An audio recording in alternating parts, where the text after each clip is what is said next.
အရင်တုန်းကတိတ်ဆိတ်ပြီးတာယာလွန်းနဲ့ညောင်ကိုင်းရွာမှာရွာသူရွာသားတွေကပျော်ရွှင်စည်းလုံးစွာနေထိုင်ခဲ့ကြပါတယ်။ဒါပေမဲ့အငြင်းလျှို့ဝှက်လွန်ပြီးပဟေဒီဆန်ဆန်နေတတ်တဲ့ဖိုးတန်ခဲဆိုသူဟာလည်းထိုရွာမှာနေထိုင်ခဲ့ပါတယ်။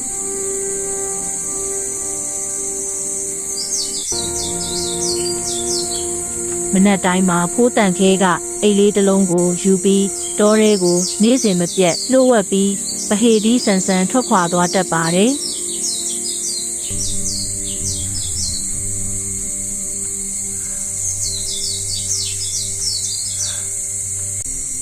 အဲဒီနောက်ရွာလေကတစ်ပင်ကြီးအောက်မှာရွာသားတွေဟာတစုတဝေးစုပြီးတိတ်တိတ်လေးစကားပြောနေကြပါတယ်။သူတို့ရဲ့စကားတွေကတယောက်နဲ့တယောက်အနားကပ်ပြီးတိုးတိုးလေးပြောနေကြတာပေါ့။ဘာကြောင့်လဲဆိုတော့မနက်တိုင်းတောဘက်ကိုလမ်းလျှောက်ထွက်သွားတဲ့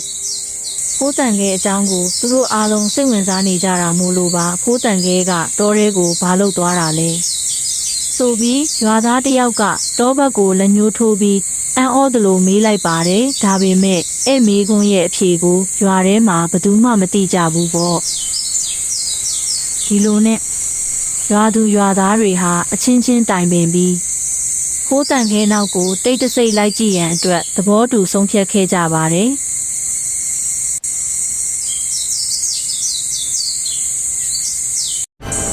ရုတ်တရက်ဆိုသလိုရွာသားတွေကထူးဆန်းတဲ့အတန်ကိုကြားပြီးအတန်ကြားရာဘက်ကိုတိတ်တဆိတ်သွားခဲ့ကြပါတယ်ဖိုးတန်ခဲကတော့သူမြုပ်ထားတဲ့အရာကိုသာတူးဆွနေပါတယ်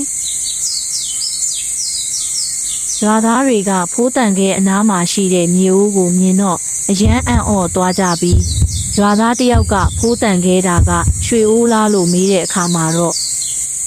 ဖိုးတန်ခဲကလည်းရွာသားတွေကိုခေါ်ကာအိုးဖုံးကိုဖွင့်ပြလိုက်တဲ့အခါမှာတော့ရွာသားတွေကမထင်မှတ်ထားတဲ့အရာကိုတွေ့ခဲ့ကြရပါတယ်။အိုးတွေကမှာကရွှေမဟုတ်ပဲအရက်တွေသာရှိနေခဲ့တာမို့ရွာသားတွေလည်းအယမ်းအံ့ဩလို့မေးကြည့်တဲ့အခါမှာတော့ငါမိမကိုအရန်ကြောက်လို့တောထဲလာပြီးသူမသိအောင်ငါမြစ်ထားတဲ့အရက်တွေနေတိုင်းလာတောက်တာပါလို့